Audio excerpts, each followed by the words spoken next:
il y a des nouvelles qu'on aimerait ne jamais avoir à annoncer. Tels sont les mots employés par la journaliste Leïla Kadour-Boudadi au moment de refermer le JT de 13h de France 2 dimanche 20 novembre 2022. La présentatrice a tenu à clore son journal en rendant hommage à un certain Pascal Josèphe, avec qui elle a eu l'occasion de travailler. Cet ancien directeur des antennes de TF1, France 2, ou bien encore France 3, est décédé à l'âge de 68 ans dans la nuit du samedi 19 au dimanche 20 novembre 2022, des suites d'une maladie foudroyante.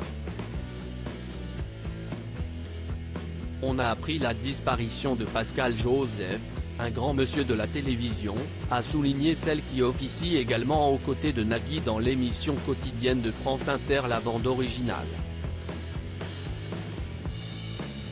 Au moment d'annoncer cette triste nouvelle, Leïla Kadour-Boudadi fut submergée par l'émotion. Ancien directeur des programmes de France 2 et France 3. Un grand professionnel qui a contribué à lancer beaucoup d'émissions comme Taratata, Froufrou. La présidente, Delphine Ernotte qu'ainsi salue ce midi un seigneur de la télévision publique. Il avait 68 ans et nous pensons à sa famille, à ses enfants et à ses proches. Si est-il la fin de cette édition. Merci à vous. Passez une belle journée, a indiqué la journaliste, qui n'a pas pu s'empêcher de fondre en larmes en direct sur France 2.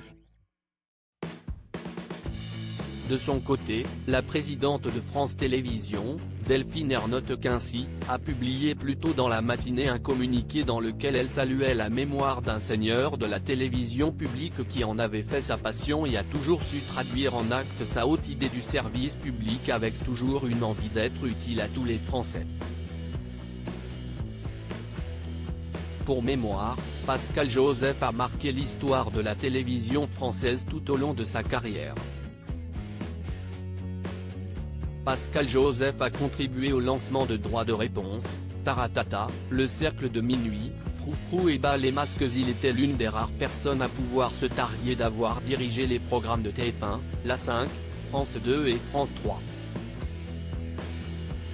Si est en 1983 que Pascal Josèphe avait rejoint Hervé Bourges comme chargé de mission à RFI, avant de devenir directeur de cabinet.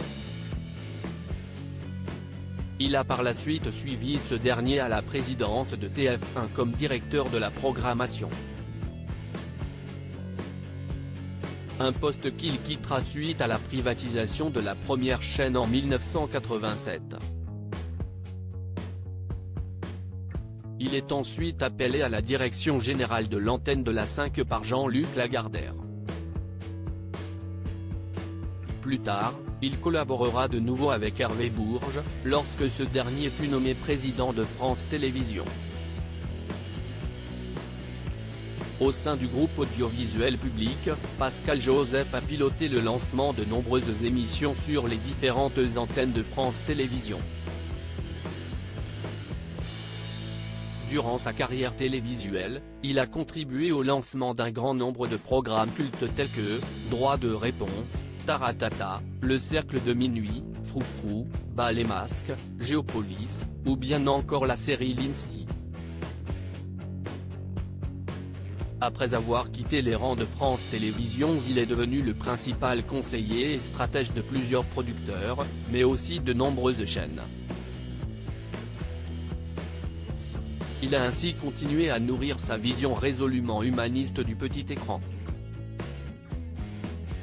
Il n'a par exemple jamais opposé l'audience et l'exigence en ce qui concernait les programmes.